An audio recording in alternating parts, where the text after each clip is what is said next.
দুদিনের ছুটিতে কামারপুকুর জয়রামবাটি ঘুরতে এলাম। কোথায় থাকবো, কিভাবে ঘুরবো, সব বলবো। এটা লাহাদের বাড়ি, এটা হচ্ছে মুকুন্দপুর।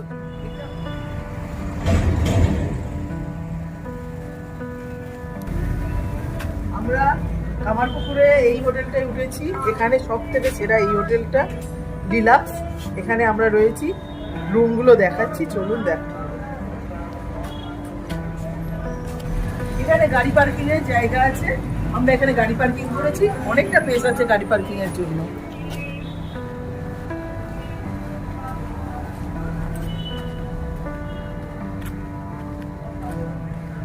এদের নিজস্ব রেস্টুরেন্ট আছে, সকালে জলখাবার থেকে ডিনার, লাঞ্চ সবই পাবেন এখানে।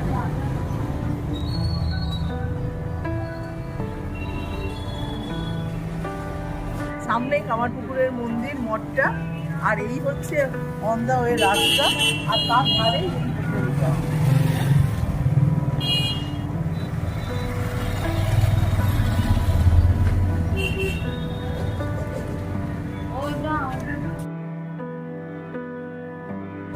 হোটেলের উল্টো দিকে খাবার দোকান আছে, মিষ্টির দোকান আছে, তেলে ভাজার দোকান আছে, চাউমিন এগরোলের দোকান আছে।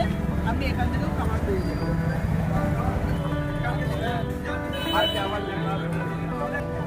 সামনে টোটো আর অটো স্ট্যান্ড রয়েছে। আপনি ইচ্ছে করলে কামারপুকুর জয়রামবাটি ঘুরে দেখার জন্য টোটো আর অটো রিজার্ভ করতে পারেন এখান থেকে। আপনি যদি গাড়ি নিয়ে আসেন, কিছুক্ষণের জন্য গাড়ি আপনি এখানে পার্কিং করতে পারেন সকাল থেকে রাত অবধি, আবার রাত্রে গাড়ি নিয়ে বেরিয়েও যেতে পারেন। এটা ঠিক রামকৃষ্ণ মঠের সামনে এবং রামকৃষ্ণ মঠের আন্ডারেই আছে। আপনাদের আমি রুমটা দেখাচ্ছি।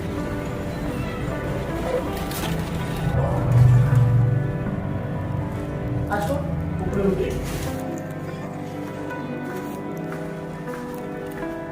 আমাদের ফার্স্ট ফ্লোরে 23 আর 24 নম্বর রুম নেওয়া হয়েছে। এইটা হচ্ছে আমাদের রুম। আসুন, ইনসাইডে বেড আছে, সোফা আছে, এসি আছে, একটা মিরর দিয়েছে, সামনে একটা টেবিল দিয়েছে, এদিকে একটা আলমারি দিয়েছে, আর পরিষ্কার বাথরুম। AC deluxe room. এই রুমগুলো 2000 টাকা করে নিয়েছে। পরের দিন সকালবেলায় তৈরি হয়ে বেরিয়ে পড়লাম কামারপুকুর দর্শন করার জন্য। এখানে অনেক কিছু দেখার আছে, সেগুলো আমরা টোটো ভাড়া করে দেখবো এবং কি কি দেখবো সেটা পরপর আপনাদের শুনবো। আমরা এখানে একটু জলখাবার খেয়ে নিলাম। এখানে অনেক দোকান আছে, জলখাবার পাওয়া যায়, মুড়ি ঘুগনি থেকে লুচি ঘুগনি সবকিছুই পাওয়া যায়, নিজেদের পছন্দ মতন খেয়ে নিতে পারে। আমরা এখান থেকে টোটো রিজার্ভ করে নিলাম, আমাদের 500 টাকা নিল টোটো। আপনারা বার্গেনিং করে নিতে পারেন। আমরা এখান থেকে সমস্ত সাইট সিন করব। টোটো রিজার্ভ করে বেরিয়ে পড়লাম। আমি এখন টোটো করে এলাম ক্ষুদিরাম চট্টোপাধ্যায়ের বাড়িতে। এটা হচ্ছে ঠাকুর রামকৃষ্ণ পরমহংসদেবের বাবার জন্মভিটে।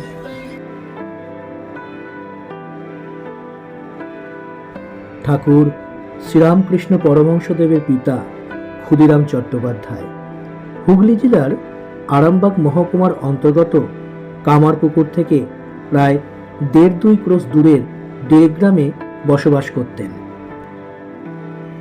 তিনি অত্যন্ত নিষ্ঠাবান, ধার্মিক ও সত্যবাদী ব্রাহ্মণ হিসাবে পরিচিত ছিলেন। ডেরেপুর গ্রামে স্থানীয় জমিদারের অন্যায় দাবি মিথ্যা সাক্ষী না দেওয়ায় তিনি তার পৈতৃক বাড়ি ও জমিজমা ছেড়ে সপরিবারে কামারপুকুরে চলে আসেন। ডেরেগ্রামে প্রায় 150 বিঘা জমি ছিল তার। এই ডেরেগ্রামেই তিনি স্ত্রী চন্দ্রমণি দেবী, বড় ছেলে রামকুমার এবং মেয়ে কাত্যায়নীর সাথে বসবাস করতেন। ডেরেগ্রাম থেকে চলে আসার পর তিনি শুকলাল গোস্বামী নামে এক বন্ধুর সহায়তায় কামারপুকুরে একটি জমিতে চাষবাদ করে নতুন জীবন শুরু করেন। পরবর্তীকালে এই কামারপুকুরে 1836 সালের 18ই ফেব্রুয়ারি শ্রীরামকৃষ্ণ পরমহংসদেব জন্মগ্রহণ করেন। ক্ষুদিরাম চট্টোপাধ্যায় ছিলেন অত্যন্ত দরিদ্র কিন্তু উচ্চ আদর্শের মানুষ, যিনি সৎ পথে চলার জন্য ভিটেমাটি ত্যাগ করতেও দ্বিধা করেননি।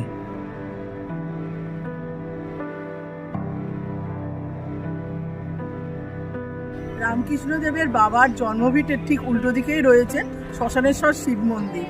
এখানে রামকৃষ্ণদেবের দাদুকে সমাধি দেওয়া হয়েছে।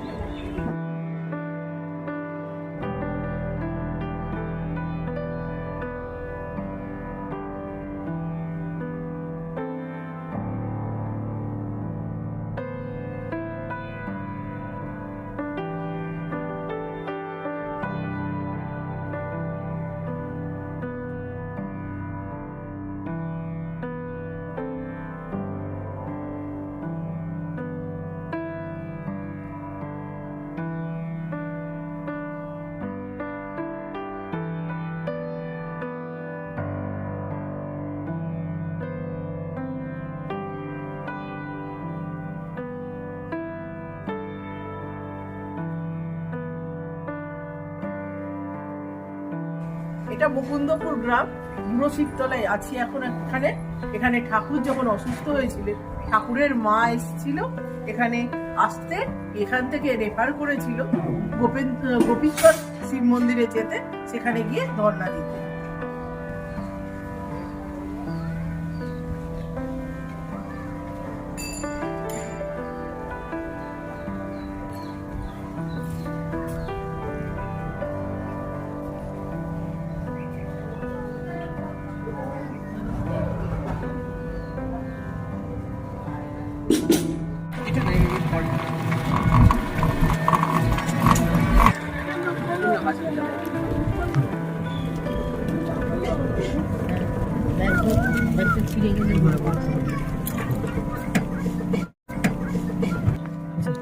আমরা এখন এসেছি মানিক রাজার ভগ্নাবশেষ বাড়ি দেখতে। সামনেতেই রয়েছে মানিক রাজার ভগ্নাবশেষ বাড়ি।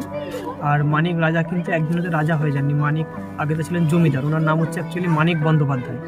তো ওনার ইচ্ছা ছিল যে এখানটা দুর্গার পুজো করবে তো সেই মতন উনি এখানে দুর্গার পুজো শুরু করেছিলেন। তারপরে আবার ওনার হঠাৎ করেই মনে হয়েছিল যে এখানে কিছু ব্রাহ্মণকে সেবা করাতে হবে। তো তখনকার দিনেতে উনি লক্ষ ব্রাহ্মণের সেবা করেছিলেন। তো তারপরেতেই উনি মানিক রাজা নামে সবার কাছে পরিচিত হয়েছিলেন, যেই কারণে ওনাকে এখন এখানে মানিক রাজা বলি সবাই চেনে। তো এই জায়গাটিতে ওনার বাড়ি ছিল, আর এখন ভেঙে যে এখন ওইটুকু অবশিষ্টাংশ দাঁড়িয়ে রয়েছে। আর ওই দিকের যে সামনের ছোট্ট ভাঙা অংশটা দেখা যাচ্ছে, ওটা হচ্ছে তখনকার দিনের মেন এন্ট্রান্সের গেট ছিল। মানিক রাজার বাড়ির কোনো অংশ আর তেমন নেই, এইটুকুনি ধ্বংসাবশেষ পড়ে রয়েছে।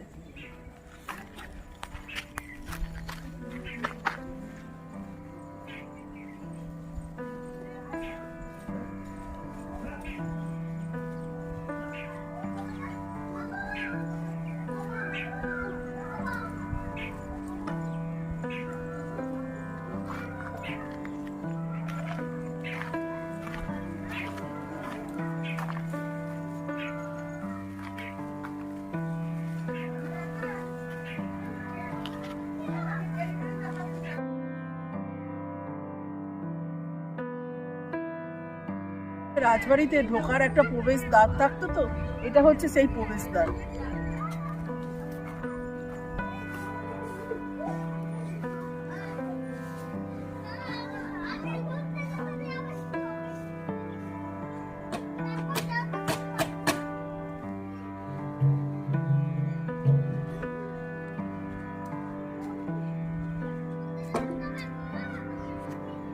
ওই যে দূরে দেখা যাচ্ছে শিব মন্দির, ওটাই হচ্ছে মানিক রাজার জোড়া শিব মন্দির।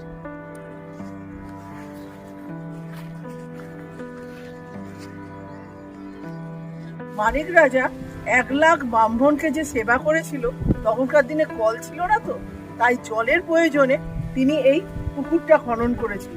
এটা হচ্ছে সুখসাই পুকুর।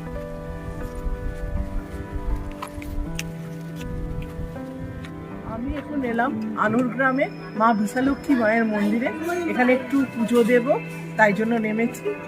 আর এখানে রামকৃষ্ণদেব ভাব সমাধি হয়েছিল, রামকৃষ্ণদেবের ভাব সমাধি হয়েছিল।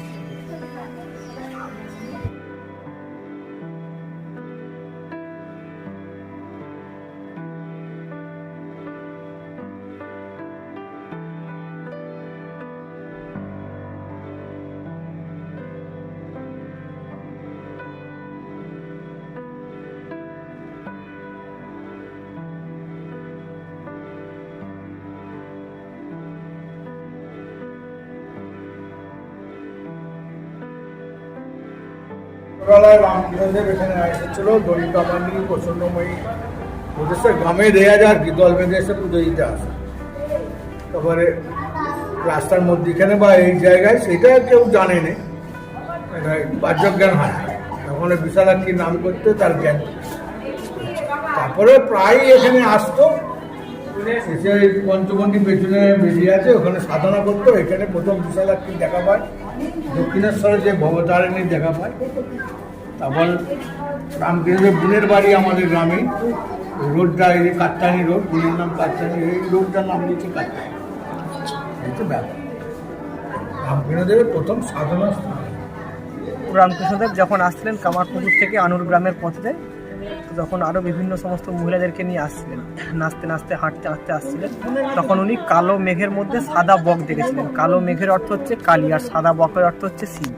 এই জিনিসটাকে উনি যখন একসাথে দেখেন তখন ওনার ভাব সমাধি হয়েছিল। তো এটাই হচ্ছে সেই বিশালাক্ষী মায়ের মন্দির।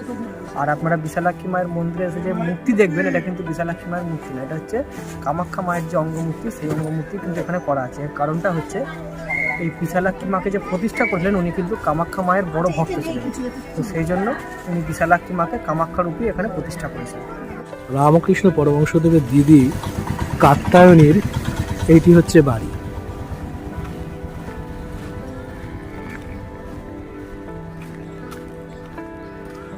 বিশালাক্ষী মায়ের মন্দিরের ঠিক পেছন দিকটাই এটা হচ্ছে কাত্যায়নী পাড়া বা গ্রাম বলা হয়ে থাকে। এটা হচ্ছে কামারপুকুরের রন্ধে রন্ধে রয়েছে ঠাকুরের স্মৃতি। এটা চিরুসাকারির ভিটে। ইনি প্রথম রামকৃষ্ণদেবকে ভগবান রূপে চিনেছিলেন। এই গোটা গ্রামের নাম ছিল আগে তেসুবলালগঞ্জ। এই গ্রামেতে সুবলাল গোস্বামী নামে এক জমিদার ছিলেন, ওনার নাম অনুসারে এই গোটা গ্রামের নাম ছিল সুবলালগঞ্জ। এই যে ডান দিকের যে পুকুরটা দেখছেন, এই পুকুরটাকে বলা হয় কামার পুকুর। এই পুকুরের আশেপাশে আগে তো সমস্ত কামারদের বসবাস ছিল, সেই থেকে এই পুকুরের নাম হয়েছিল কামার পুকুর।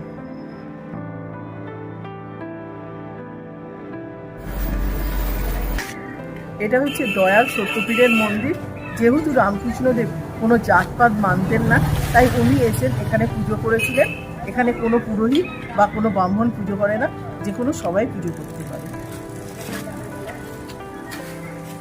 ধনী কামারিনীর মন্দির, এখানে ঠাকুরের ভিক্ষে মা শিব থাকতেন।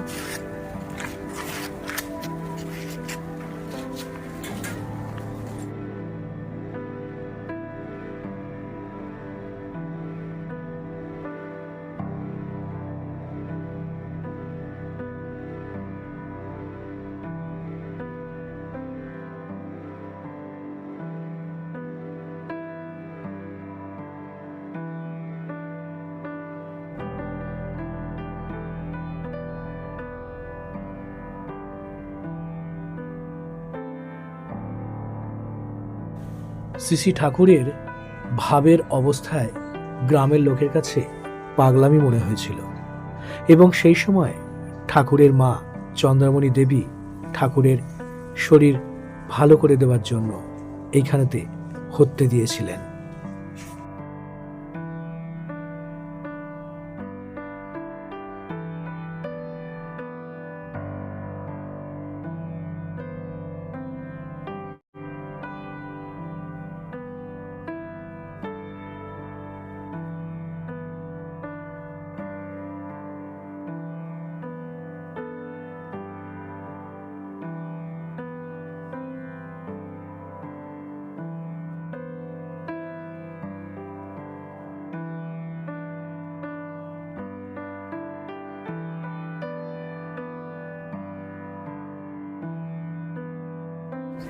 এটা লাহাদের বাড়ি। লাহাবাবুদের বিষ্ণু মন্দির আছে এখানে। ধর্মদাস লাহা ছিলেন কামারপুকুরের একজন দানশীল জমিদার, প্রতিবেশী এবং ক্ষুদিরাম চট্টোপাধ্যায়ের ঘনিষ্ঠ বন্ধু, যিনি 19 শতকে শ্রীরামকৃষ্ণের পরিবারকে সহায়তা করার জন্য পরিচিত ছিলেন। শিশু গদাধর প্রায়শই লাহা বাসভবনে যেতেন। সেখানে একটি দুর্গা মন্দির ছিল। একবার তিনি তাদের বাড়িতে শ্রাদ্ধ অনুষ্ঠানের সময় পণ্ডিতদের মধ্যে একটি জটিল বিতর্কের সমাধান করেছিলেন। রামকৃষ্ণের ইতিহাসের সাথে সম্পর্কিত কামারপুকুরের লাহা পরিবারের বাড়িটি একটি উল্লেখযোগ্য ঐতিহাসিক স্থান। শতাব্দী প্রাচীন দুর্গাপুজো পালিতের জন্য লাহাবাড়ি অত্যন্ত বিখ্যাত। প্রচলিত আছে শৈশবে শ্রীরামকৃষ্ণ পরমহংসদেব নিজেই দুর্গা প্রতিমার চোখ এঁকেছিলেন।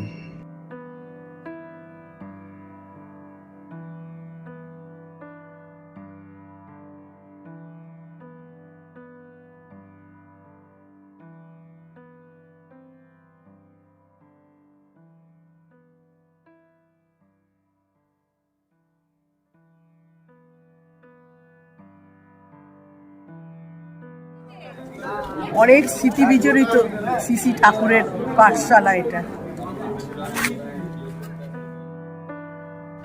কামারপুকুরের জমিদার লাহাবাবুদের প্রতিষ্ঠিত ও তাদের দুর্গামণ্ডপের নাটমন্দিরে অবস্থিত একটি প্রাচীন পাঠশালা, যেখানে বালক গদাধর তার প্রাথমিক শিক্ষালাভ করেছিলেন। মাত্র 5 বছর বয়সে বালক গদাধরকে এই পাঠশালায় পাঠানো হয়েছিল। তিনি অত্যন্ত মেধাবী ছিলেন এবং এখানেই তিনি পুঁথিপাঠ ও বর্ণপরিচয় শেখেন।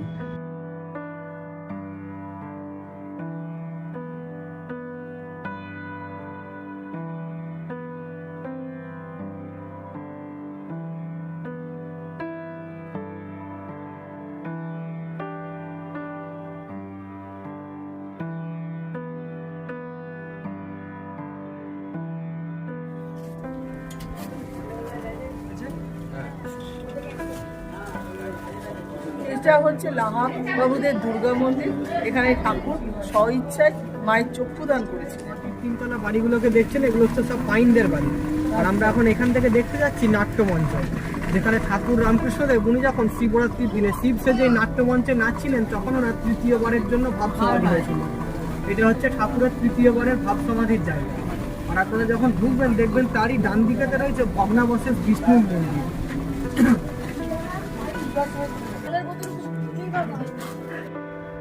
এই বাড়িটি হলো পাইনদের বাড়ি এবং এই বাড়িতেই ঠাকুরের বাল্য অবস্থায় বিশেষ যাতায়াত ছিল এবং এই বাড়িতেই তিনি রামায়ণ এবং মহাভারতের গান করতে করতে ভাবের মধ্যে চলে যেতেন।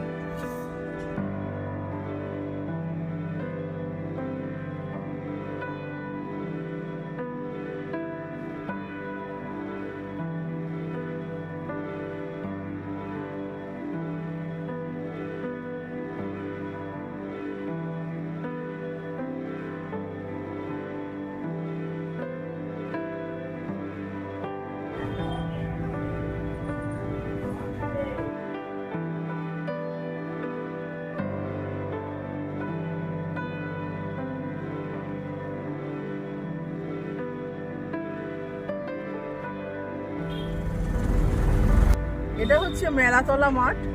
এই মেলাতলা মাঠে রামকৃষ্ণ পরমহংসদেবের জন্মতিথি উপলক্ষে মেলা বসে। আর এই যে বটগাছটা দেখতে পাচ্ছেন, এখানে রামকৃষ্ণদেব ধ্যান করতেন। আর ওই যে দূরে দূরে যে শ্মশানটা দেখছেন, ওটা ভূতির শ্মশান।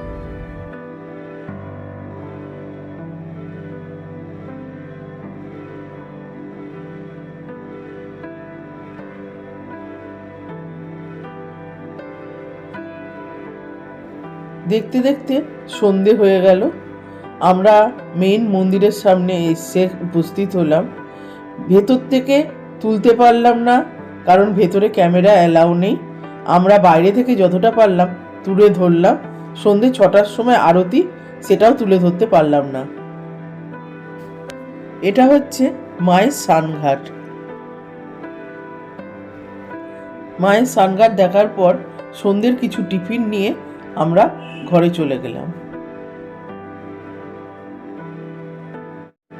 পরদিন বেরিয়ে পড়লাম। আমরা কামারপুকুর থেকে একটা অটো রিজার্ভ করে জয়রামবাটি ঘুরতে এসেছিলাম। এখন এসেছি রামকৃষ্ণদেবের ভাগ্নে হৃদয় মুখার্জির বাড়িতে। আমি হচ্ছি হৃদয় মুখার্জির বংশধর চতুর্থ পুরুষ। আপনারা এসছেন হৃদয় মুখার্জির বাড়ি। হৃদয় মুখার্জির মায়ের নাম হচ্ছে হেমাঙ্গিনী দেবী। হেমাঙ্গিনী দেবী হচ্ছেন ঠাকুরের বড় দিদি, পিস্তত দিদি। ছোট বয়স থেকে ঠাকুরকে লালন পালন করে মানুষ করেছেন। ঠাকুর এখানেতে আসা যাওয়া চলছিল এবং রাত্রি যাপন পর্যন্ত করতেন। যেই বাড়িতেই রাত্রি যাপন করতেন সেই বাড়িটির অনেক বয়স হয়ে গেছে। আপনারা যে মন্দিরটির সামনে দাঁড়িয়ে আছেন, রামকৃষ্ণ লীলা প্রসঙ্গে আছে 2 বছর দুর্গাপুজো করেছিলেন ভগবান শ্রী রামকৃষ্ণদেব। 3য় বছর দক্ষিণেশ্বরে গেছিলেন ভবতারিণী মায়ের পূজারী হিসাবে। সেই বছর হৃদয় দুর্গা প্রতিমা স্থাপন করে দক্ষিণেশ্বরে ডাকতে যান মামাকে, যে মামা চলো পুজো করবে। যে ঠাকুর বলেছিল, দেখ দিদু কি করে যাবো রে, এখানে ভবতারিণী মায়ের পুজো, মথুরের দুর্গা পুজো, তুই পুজোটা করলে ভালো হয়। বলছে মামা আমি তো পুজোর কিছু জানি না। বলছে পুজোর কি জানতে হয় রে, মায়ের কাছে কাঁদবি, কাটবি, ফুল বেলপাতা নিবেদন করবি। তখন বলেছিল মামা দুর্গা পুজো মহাপুজো মা গ্রহণ করলো বলে কি করে জানবো। ঠাকুর বলেছিল আমি যাব, তুই আমাকে দেখতে পাবি। এসে ষষ্ঠী সপ্তমী পুজো করছে, মামা আসছেন ব্যাকুল হয়ে কাঁদছে। কাঁদতে কাঁদতে সন্ধিক্ষণের আরতি যখন তুলেছে তখন দেখছে মাটির প্রতিমায় প্রাণ এসেছে, দশভুজা রূপ ধারণ করেছে এবং সেই দশভুজা রূপের থেকে একটা জ্যোতি বেরিয়ে আসছে। আর সেই জ্যোতির ভেতরে দাঁড়িয়ে আছে গলায় কাপড় জড়িয়ে ভগবান শ্রীরামকৃষ্ণদেব। হৃদয়কে আশ্বস্ত করছে, হৃদয় আমি এসেছি, মা তোর পুজো গ্রহণ করে। এই বাড়িতে এলে ঠাকুর এই ঘরে থাকতেন।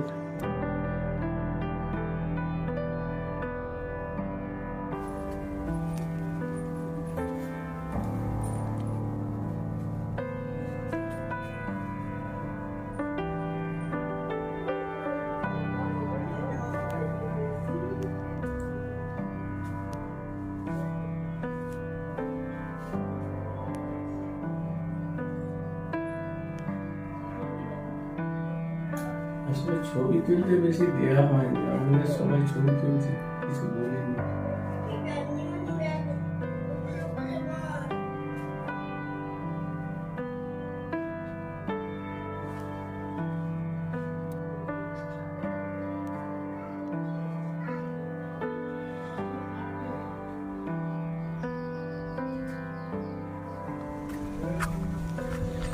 হৃদয় মুখার্জির নাতিকে দর্শন করব বলে তার ঘরের দিকে এগিয়ে চললাম।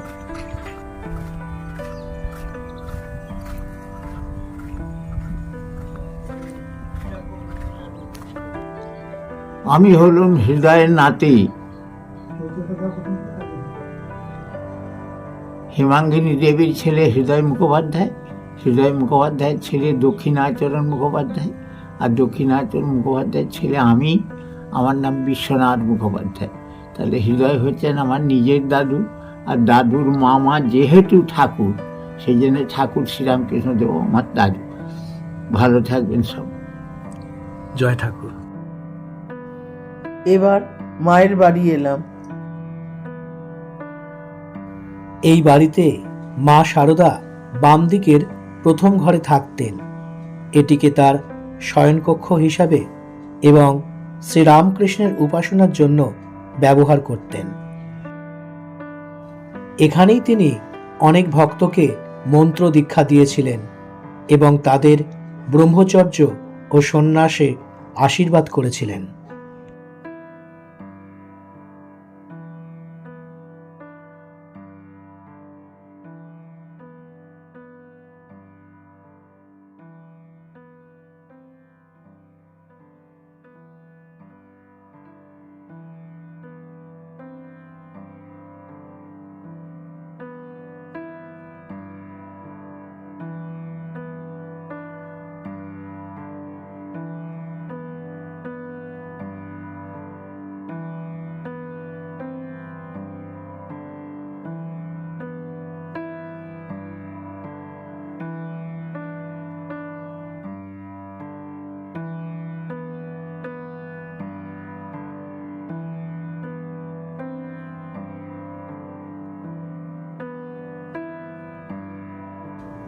পশ্চিমবঙ্গের বাঁকুড়া জেলার জয়রামবাটিতে অবস্থিত শ্রী শ্রী মাতৃমন্দির হল শ্রী সারদা দেবীর পবিত্র জন্মস্থান।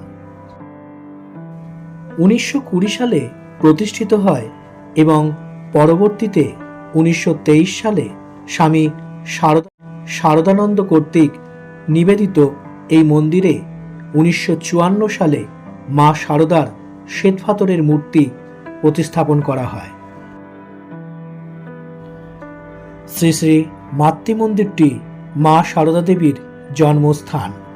ঠিক যে স্থানে তার জন্ম হয়েছিল সেখানেই মন্দিরটি নির্মিত হয়েছে।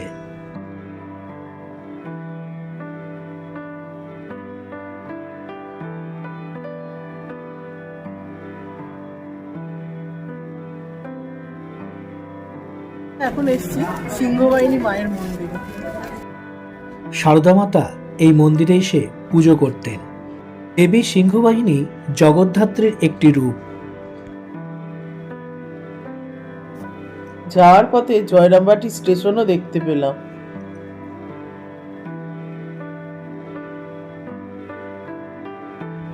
এটা হচ্ছে কল্যাণেশ্বরী কালী মন্দির। দক্ষিণেশ্বরে যে মা আছে তারই আর একটা দ্বিতীয় রূপ।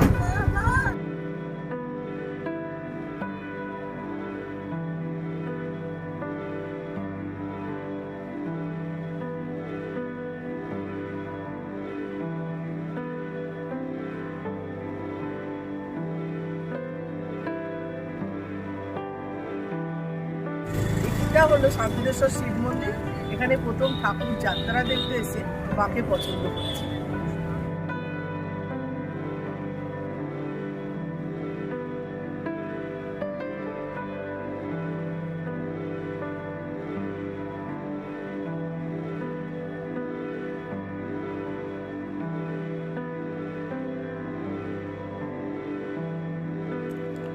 এখন এসছি মা সারদা কাননে। খুব সুন্দরভাবে সাজানো। আমরা টাইমের মধ্যে প্রবেশ করতে পারি না বলে গেটটা বন্ধ হয়ে গেছিল।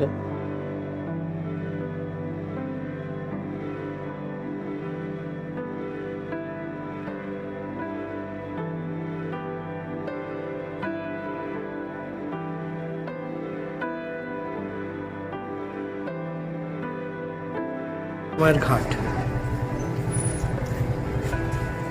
জয়রামবাটিতে সারদা মায়ের ঘাট। এবার আমাদের ফেরবার পালা। আপনারা কিভাবে কামারপুকুর আর জয়রামবাটি আসবেন এবং কোথায় থাকবেন তা সম্পূর্ণই কিন্তু আমি আমার ডেসক্রিপশন বক্সে আরও ভালো করে বলে দেব।